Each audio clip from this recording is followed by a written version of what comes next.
que é, família, daqui fala o J Privado. Atenção, eu, J Privado. Bom, João Lourenço trata o general Copelipa como tratou José Eduardo Santos na fase final da sua vida. O general do MPLA está proibido de receber tratamento médico no exterior. Tudo isso e muito mais você acompanha aqui agora no canal MSTV, a TV que chega até você, a TV que não bajula você, maniga. Sim, família. This is MPLA, my man. Ok? Antes de entrarmos aqui na matéria, quero pedir para vocês internautas, por favor, inscrevam-se no canal, partilhem o vídeo, comenta, deixa aquele like maroto, deixa dislike se não curtir, comente bastante que é bem essencial, siga meu Instagram, siga meu TikTok, que é muito importante, família. Sim, é muito essencial vocês fazerem isso, ok? Nos ajuda bastante, cria a sua própria opinião, porque só assim conseguiremos derrubar o MPLA, esse partido comunista, socialista, que vem desgovernar Angola há mais de 48 anos, há mais de 49 anos, esse partido, mano, só de diabos. Então, sem mais boas, sem mais longas, vamos aqui para a notícia. Bomba! João Lourenço trata o general Copelipa a maneira como ele tratou José Eduardo Santos na fase final da sua vida. Tanto é que o general Copelipa, o general do MPLA, está proibido de ir fazer tratamento médico no exterior. Não, tem que fazer mesmo aqui no país. Tem que fazer no país. Por quê? Porque o país tem bons médicos. Vocês então não andaram a formar um montão de gente? Cadê os milhares de médicos que vocês formaram? Hein? Família, me ajudem a comprar câmera, por favor. Olha, as autoridades angolanas estão a ser suspeitas de proporcionar um tratamento semelhante ao general Manuel Helder Vieira Dias Júnior, o Copelipa, ao que aconteceu com José Eduardo Santos, que na sua última visita a Angola, viu-se impossibilitado de sair do país e privado de tratamento médico em Barcelona. Segundo apurações, o general Copelipa luta há muitos anos contra um grave problema de saúde, necessitando de revisões médicas no exterior. Nos últimos tempos, tem apresentado sinais preocupantes de deterioração, como profundo emagrecimento, levantando receios no regime de que Copelipa esteja a receber tratamento semelhante ao de José Eduardo Santos, culminando num desfecho fatal. O general Dino, por sua vez, também é descrito como necessitando de acompanhamento médico especializado após uma cirurgia prévia à pandemia, cujo motivo o Clube K não conseguiu apurar. Ao contrário de José Eduardo Santos, que demonstrou algum humanismo em questões de saúde envolvendo os presos políticos e outros, o regime sob liderança de João Lourenço tem sido implacável no tratamento duro de presos políticos, adversários do regime e até mesmo de antigos companheiros que agora se encontram detidos ou são réus. Críticos têm defendido que situações como a de Copelipa poderiam ser atendidas por razões humanitárias, permitindo que pessoas nessas condições sejam acompanhadas pelos seus médicos, especialmente em declarações a países com os quais Angola mantém acordos judiciais para evitar fugas de acusados. Razões humanitárias poderiam justificar, a permissão para sair, sujeita a condições estabelecidas pelas autoridades judiciais, implicando o retorno de cidadão após o cumprimento do acompanhamento médico. No ano passado, uma demonstração de falta de disponibilidade do regime de João Lourenço para questões humanitárias ocorreu quando Zeno dos Santos não foi autorizado a viajar para a Espanha para estar próximo dos últimos momentos do seu pai. Vale relembrar que nós também já trouxemos aqui uma notícia que João Lourenço estava sendo suspeito de negar assistência médica a adversários que coloca na cadeia. Sim, observações habilitadas indicam que, em questões humanitárias, o governo do presidente João Lourenço tem se revelado menos sensível se comparando com o do seu antecessor José Eduardo Santos. Na era Lourenço, os adversários políticos ou críticos que enfrentam prisão lhes é também negado o direito à assistência médica adequada em violações à legislação angolana e os padrões internacionais dos direitos humanos, né, família? Fonte clubecapa.net, vamos ouvir aqui a matéria completa. Libertado na passada sexta-feira, 23, o ativista Gilson da Silva Moreira Tanais Neutro denunciou que durante os 13 meses que andou encarcerado, o governo de João Lourenço, por via do serviço penitenciário, negou-lhe assistência médica para tratar do problema das hemorroidas. O ativista vive com o problema há 3 anos. Tinha a operação marcada para janeiro de 2022. Na República da Namíbia, quando se preparava para viajar, as autoridades prenderam-nos, pelos fabricados crimes de instigação pública, ultraje ao Estado, seus símbolos e órgãos, e rebelião. Em fevereiro deste ano, o ativista angolano Luther King Campos, Assim que saiu da prisão, deu uma entrevista à DW África, da Alemanha, na qual acusou o governo angolano de responsável pelo seu estado de saúde, que afirmou ser muito grave. Luther denunciou que lhe foi negado igualmente assistência médica durante o período de 1 ano e 10 meses de prisão pelo suposto crime de instigação pública. As más condições da sua detenção de quase 1 ano levaram à deterioração do seu estado de saúde. O direito à saúde é considerado fundamental e universal, e isso inclui o acesso aos cuidados de saúde para todos os indivíduos, incluindo aqueles que estão privados de liberdade. Em abril de 2019, o governo angolano exonerou a então diretora do Hospital Prisão de São Paulo, em Luanda, Ivone Bragança de Vasconcelos Otuo, por esta ter ordenado assistência médica a um dos detidos daquele estabelecimento, Joaquim Sebastião Traço, que teve uma crise de retenção urinária devido a problemas da próstata. Joaquim Sebastião foi, na era GES, diretor do INEA, Instituto de Estradas de Angola. Quando detido em prisão preventiva, o mesmo teve crise num dia em que estava a ser interrogado pelo Serviço de Investigação Criminal, SIC. Os magistrados do SIC alegavam não ter competência para o transportar para uma clínica próxima com um especialista em urologia. Diante do impasse, a diretora Ivone Bragança, assim que foi comunicada, autorizou que o detido, doente, fosse transportado para uma clínica privada, onde foi assistido, algo que terá desagradado o então ministro Ângelo de Barros Veiga Tavares. O detido estava em estado de choque, com dores intensas e tensão arterial bastante elevada. As minhas colegas ligaram-me a pedir orientação.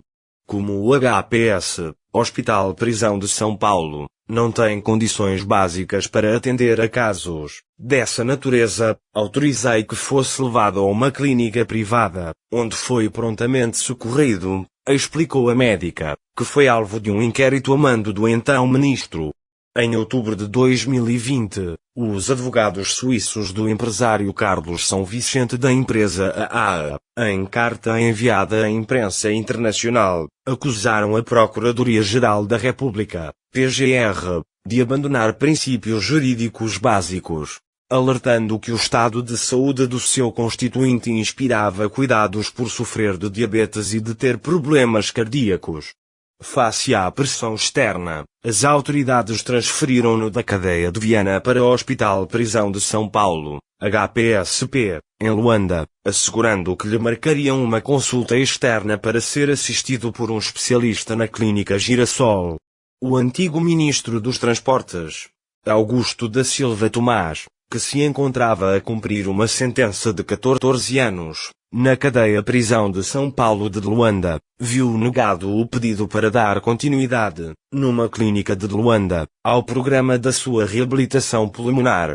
O programa englobaria os exercícios físicos e respiratórios, fisioterapia permanente com radiograma, mecanoterapia, cinesioterapia, psicoterapia, massoterapia e reabilitação pulmonar. As autoridades negaram também ao antigo ministro o direito de apanhar as vacinas de prevenção à Covid-19, quando ainda estava na prisão. No processo contra os antigos gestores do Conselho Nacional de Carregadores, CNC, havia o caso do ex-diretor-geral Manuel Antônio Paulo, que sofria de problemas de coração.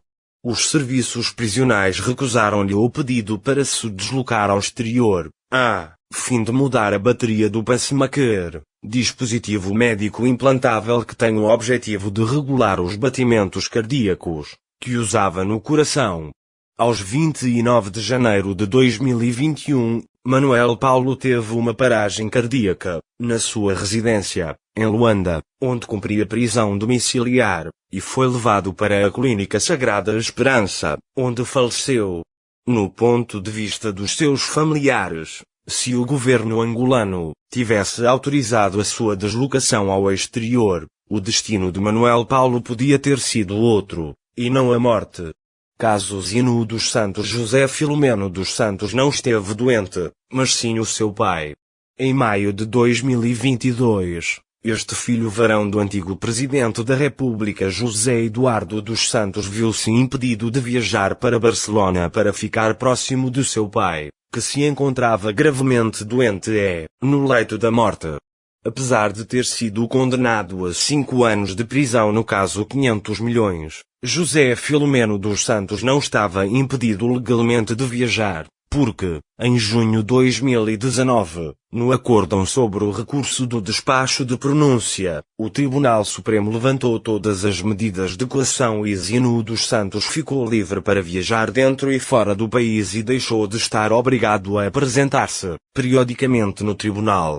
No entanto, o Tribunal Supremo, liderado por João Leonardo, não entregava os passaportes de Zino, causando arbitrariedades atribuídas às ordens superiores da Presidência da República. Zino foi o único filho de Gés que não se despediu do pai no leito da morte, apesar de ter havido várias sugestões apelando ao governo que o deixasse viajar por razões humanitárias. Tratamentos a presos na era Gés em finais de 2015, no seguimento do caso 15+2. O rapper e ativista Henrique Luati Beirão fez uma greve de fome de 36 dias. O antigo presidente José Eduardo dos Santos, Gués, baixou instruções para que não o deixassem morrer. Foi assim que Luati foi transferido para a clínica Girassol para cuidados médicos. Em março do ano seguinte, Nuno Álvaro Dalla, outro ativista, implicado no mesmo processo, desencadeou também uma greve de fome de 33 dias.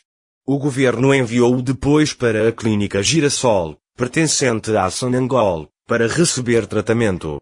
Angola é signatária de tratados internacionais, como o Pacto Internacional dos Direitos Civis e Políticos, que garantem o direito à saúde e proíbem a tortura ou tratamento cruel, desumano ou degradante. Especialista consultado pelo Clube K lembrou que a assistência médica aos presos é uma obrigação do Estado, para garantir a dignidade e o bem-estar dos reclusos. Exemplo de regimes que negavam assistência médica aos presos. Pesquisas feitas pelo Clube K indicam que ao longo da história, houve vários regimes ditatoriais que negaram ou restringiram deliberadamente a assistência médica aos presos políticos como uma forma de punição ou controle. Alguns exemplos notáveis incluem União Soviética URSS. Durante o regime de Joseph Stalin na União Soviética, muitos presos políticos foram detidos em condições desumanas nos campos de trabalho forçado conhecidos como Gulag. A assistência médica era frequentemente inadequada ou negada intencionalmente, levando a sofrimentos e mortes evitáveis. Camboja, Khmer Vermelho. Durante o regime do Khmer Vermelho liderado por Pol Pot, 1975 a 1979, no Camboja, milhares de pessoas foram detidas, torturadas e executadas por motivos políticos. A assistência médica era praticamente inexistente nos campos de trabalho forçado, levando à morte de muitos prisioneiros por doenças e condições médicas não tratadas. Coreia do Norte. O regime autoritário da Coreia do Norte tem sido acusado de violações graves dos direitos humanos, incluindo a negação de assistência médica adequada aos presos políticos. Relatos de abusos e negligência médica em campos de prisioneiros políticos são frequentemente divulgados por desertores e grupos de direitos humanos. Chile, Pinochet. Durante a ditadura militar de Augusto Pinochet no Chile, 1973 a 1990, muitos presos políticos foram submetidos a torturas e maus tratos. A assistência médica adequada foi negada intencionalmente em alguns casos, resultando em mortes de prisioneiros devido à falta de cuidados médicos. Infelizmente, essa prática é um reflexo dos abusos generalizados aos direitos humanos cometidos por esses regimes, que visavam silenciar dissidentes políticos e manter o controle autoritário, rematou uma fonte. E a família é basicamente isso. Esse é o MPLA. O vídeo de hoje foi esse. Se inscreva no canal, ativa as notificações, partilha o vídeo, comenta porque sabe notícia. Sem saber para nós, então é notícia. Nessa campanha para aprender a família Neto, a família de Luco, continua os nossos contactos para parceria, doação e denúncia. Está na descrição do nosso vídeo, que é esse vídeo importante. É tu mulher, tu mulher, próximo vídeo, mas TV. A TV que chega até você. A TV que não baixa lá, semana.